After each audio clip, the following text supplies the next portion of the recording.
সন্তান দেওয়ার মালিক কে? আল্লাহর কাছে দোয়া করবেন, রব্বিলা তাযারনি ফারদা ওয়া আনতা খায়রুল ওয়ারিসিন। এটা নবীদের দোয়া, পারেন না দোয়াটা? সবাই পড়েন আমার সাথে, রব্বিলা তাযারনি ফারদা ওয়া আনতা খায়রুল ওয়ারিসিন। এর মানে হলো, আল্লাহ আপনি আমারে নিঃসন্তান বানিয়ে এই দুনিয়ায় রাখবেন না, আপনি তো উত্তম উত্তরাধিকার তৈরিকারী, আপনি উত্তম সন্তান দানকারী, ঠিক কি না? আল্লাহ তাআলা সন্তান দেন, এজন্য আপনি দোয়া করবেন, এই দোয়াগুলো পড়বেন। রব্বি হাবলি মিনাস সলিহিন, আমার সাথে সাথে আওয়াজ করে পড়েন, রব্বি হাবলি মিনাস সলিহিন। কেউ বাদ যাবেন না, আওয়াজ করে সবাই পড়ুন, রব্বি হাবলি মিনাস সলিহিন। এর অর্থ হচ্ছে, হে আল্লাহ আপনি আমাকে নেককার সন্তান দান করেন। আওয়াজ করে পড়েন আমিন। নেককার স্ত্রী, নেককার সন্তান আল্লাহর কাছে চাইতে হয় ভাইরা, না চাইলে পাওয়া যায় না। আল্লাহ ছেলে বা মেয়ে কিছু একটা দিলেন, তখন শুকরিয়া করবেন কার? নাকি না শুকরি করবেন? অনেকে ছেলে পছন্দ করে, মেয়ে পছন্দ করে না, আছে না নাই? যদি কেউ থেকেও থাকে, চেঞ্জ ইউর মাইন্ড, আপনার মাইন্ডটা চেঞ্জ করেন। ছেলে হোক মেয়ে হোক, শুকরিয়া করবেন কার? কারণ পৃথিবীর এই যে বড় বড় বিজ্ঞানীরা মাইক বানাতে পারে, মোবাইল বানাতে পারে, কম্পিউটার বানাতে পারে, রকেট বানাতে পারে, জেট প্লেন বানাতে পারে, হেলিকপ্টার বানাতে পারে, কিন্তু পৃথিবীর সব বিজ্ঞানীরা মিলে একটা বাচ্চা বানাতে পারবে? একটা সন্তান বানাতে পারবে? আর্টিফিশিয়াল মাঝে মাঝে রোবট বানায়। একটা রোবট আসছিল আমাদের দেশে, সোফিয়া নামে, মনে আছে? এরকম আরো ডেভেলপড রোবট তারা বানিয়েছে, কিন্তু এগুলোও কাজ করে না। এদিকে যাইতে গেলে মাঝে মাঝে ওদিকে চলে যায়। আর এগুলোর সিস্টেম সফটওয়্যার ভিতরে ঢুকাই দিতে হয়, সফটওয়্যারে যা, এর বাইরে কিছু বলতে পারে না। তাহলে গোটা বিশ্বের সবগুলো রোবট এক জায়গায় রাখলে আল্লাহর দেয়া একটা মানুষের ব্রেনের সমান হবে? এই পৃথিবীর সবচেয়ে পাওয়ারফুল কম্পিউটারের নাম হচ্ছে দি ক্রে 1 সুপার কম্পিউটার। আমেরিকার মিলিটারি বেজে বিভিন্ন ম্যাথমেটিক্যাল ইকুয়েশন ড্র করার জন্য এই কম্পিউটার তারা ইউজ করে। এরকম 10,000 সুপার কম্পিউটার মিলেও একটা হিউম্যান ব্রেনের সমান হবে না। চিল্লায় পড়েন সুবহানাল্লাহ। তাহলে ছেলে হোক মেয়ে হোক, শুকরিয়া করবো কার? অনেকে ছেলে হইলে মহা খুশি, পাড়ার সবাইরে মিষ্টি খাওয়ায়, মেয়ে হইলে খুশি হয় না, আছে না নাই? এরকম করবেন না, কারণ আপনার হাতেও নাই, আপনার বউয়ের হাতেও নাই। কার হাতে? তো যেটা আল্লাহর হাতে, এটা নিয়ে আপনারা তো টেনশন কেন? আল্লাহর হাতে ছেড়ে দেন না। আবার অনেকে টানা ছেলে হইতেছে 1 2 3 4, খালি দোয়া করে আল্লাহ একটা মেয়ে দাও, মেয়ে দাও। পঞ্চমবারে হয়েছে আবার ছেলে, আছে? আবার অনেকের টানা মেয়ে হইতেছে 5টা মেয়ে, খালি দোয়া করে আল্লাহ একটা ছেলে দাও। ষষ্ঠবারও হয়েছে মেয়ে। এটা আমার হাতেও নাই, আপনার হাতেও নাই, ডাক্তারের হাতেও নাই। কার হাতে? তো যারটা যার হাতে, হের হাতে ছেড়ে দেন। পারবেন নাকি না শুকরি করবেন? আল্লাহ বলে, খবরদার, দুনিয়ার সবাই অনেক কিছু বানাতে পারে, অনেক কিছু তৈরি করতে পারে, কিন্তু একটা সন্তান দিতে পারে না। তুমি 6টা ছেলে পাওয়ার কারণে না শুকরি করো, মেয়ের জন্য আমার বিরুদ্ধে কথা বলো। এমন অনেক দম্পতি আছে 20 বছর কেঁদে কেঁদে জীবনটারে শেষ করে দিল। আমি এমন পরীক্ষায় ফেলেছি, একটা সন্তানও তাদের দেই নাই। আল্লাহ অনেকের কিছু দেন নাই। ছেলে দেয় কে? সবাই বলতে হবে, ছেলে দেয় কে? মেয়ে দেয় কে? ছেলে মেয়ে দুইটাই দেয় কে? আবার কাউরে ছেলেও দেন না, মেয়েও দেন না। তিনি কে? এজন্য তিনি বললেন, ইয়াহাবু লিমান ইয়াশাউ ইনাসা ওয়া ইয়াহাবু লিমান ইয়াশাউ যুকুর আও ইউযাওয়িজুহুম যুকরানা ওয়া ইনাসা ওয়া ইয়াজআলু মান ইয়াশাউ আকিমা ইন্নাহু আলিমুন কাদির। পড়েন সুবহানাল্লাহ। আল্লাহ ডেকে বললেন, আমি এমন এক সত্তা, আমি যারে চাই তারে ছেলে দেই, যারে চাই তারে মেয়ে দেই, যারে চাই তারে ছেলেও দেই মেয়েও দেই।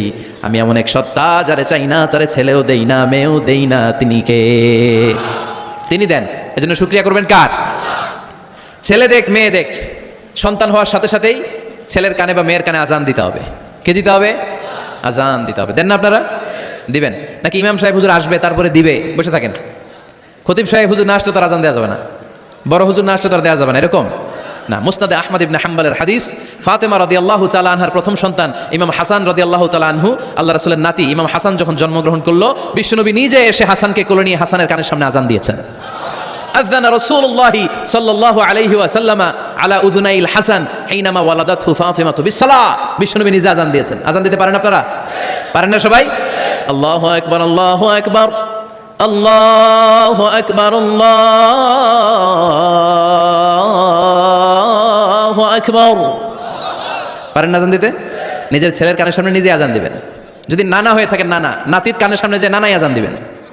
চাচা যে ভাতিজার কানে আজান দিবেন। আজানের জন্য বসে থাকা লাগবে? আমরা প্রত্যেকে আজান পারি কি পারি না? তো কেন আজান দিব বাচ্চার কানে? 2টা সিগনিফিকেন্স। নাম্বার 1, যদিও বাচ্চার আমল নামা শুরু হয় নাই, জাস্ট নিউ বর্ন বেবি, এইমাত্র জন্মগ্রহণ করলো, কিন্তু পৃথিবীতে আসার সাথে সাথেই আল্লাহ বলে, ওর কানের সামনে আমার তাকবীর দিয়ে ইসলামটা ওর কানের ভিতরে ঢুকায় দাও, ঢুকায় দাও।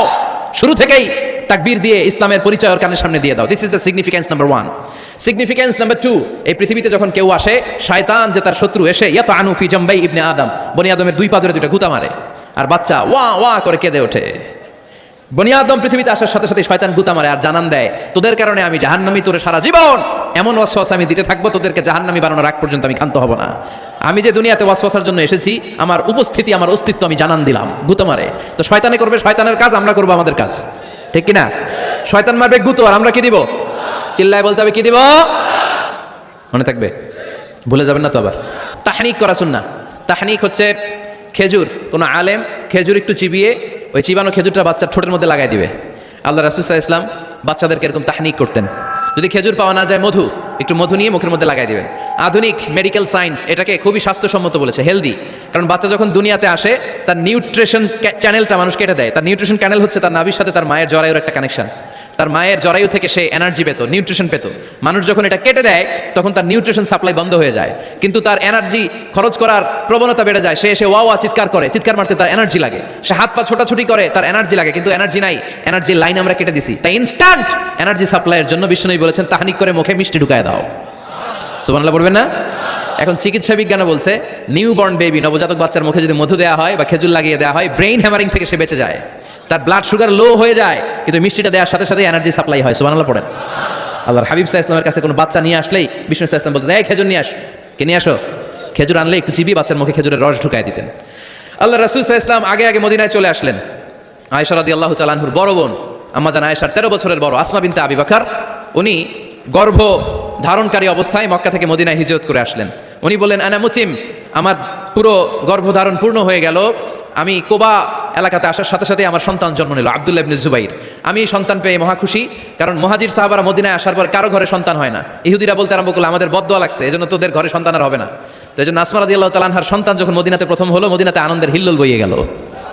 উনি ওনার সন্তানকে নিয়ে বিশ্বনবীর কোলে দিলেন। বিশ্বনবী বললেন, এই খেজুর নিয়ে আসো তো। খেজুর নিয়ে আসা হলো। বিশ্বনবী খেজুর চিবিয়ে বিশ্বনবী লালা সহ খেজুরের রস আব্দুল্লাহ ইবনে জুবাইরের মুখে ঢুকায় দিলেন।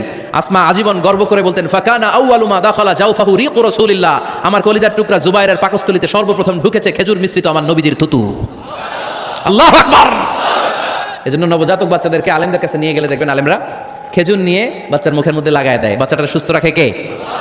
তাহলে আমার বাচ্চা দুনিয়াতে আসলে আমি আজান দিলাম, তাহনিক করলাম, এরপরে বাচ্চার যখন বয়স 7 দিন, কয়দিন, তখন আকিকা দিতে হবে। কে দিতে হবে? আকিকা দেন আপনারা নাকি কুরবানির জন্য রেখে দেন?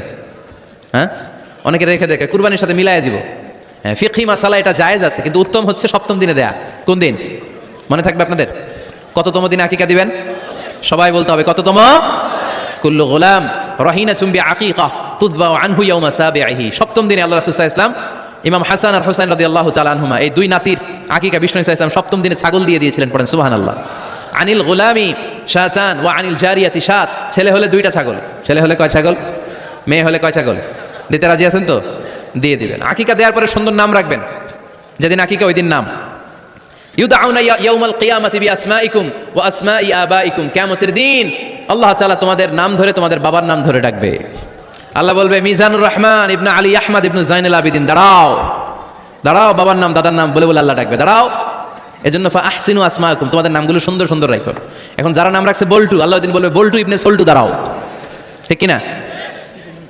তো বল্টু ইবনে সল্টু ইবনে জন্টু, তখন বল্টু সল্টু জন্টু, দাদা বাবার ছেলে দাঁড়াবে ওই দিন। তো এই কোটি কোটি মানুষের সামনে বল্টু নামটা শুনতে আপনার ভালো লাগবে? আল্লাহর হাবিব সাল্লাল্লাহু আলাইহি ওয়াসাল্লাম বলেছেন, আহাব্বুল আসমাই ইলাল্লাহ আব্দুল্লাহ আব্দুর রহমান। আল্লাহর কাছে সবচাইতে প্রিয় নাম হচ্ছে আব্দুল্লাহ এবং আব্দুর রহমান।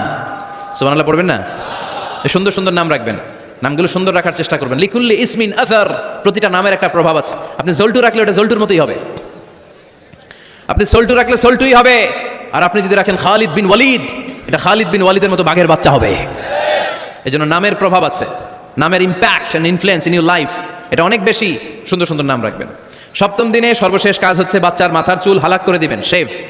ডাক্তাররা যদি সাজেস্ট করে যে না বাচ্চার মাথা এখনো শক্ত হয় নাই, তাহলে করবেন না, সামান্য ট্রিম করে দিবেন। এই চুলগুলো ওজন দিয়ে এই পরিমাণে রূপা বা কিছু টাকা পয়সা দান করে দিবেন। আপনার বাচ্চারে সেফ রাখবে কে? ফাতেমা রাদিয়াল্লাহু তাআলা আনহা ইমাম হাসান রাদিয়াল্লাহু তাআলা আনহুর জন্মের পরে 7ম দিনে চুল কেটে চুলের ওজন পরিমাণে রূপা আল্লাহর রাস্তায় দান করেছিলেন। এগুলো করতে রাজি আছেন তো? আচ্ছা।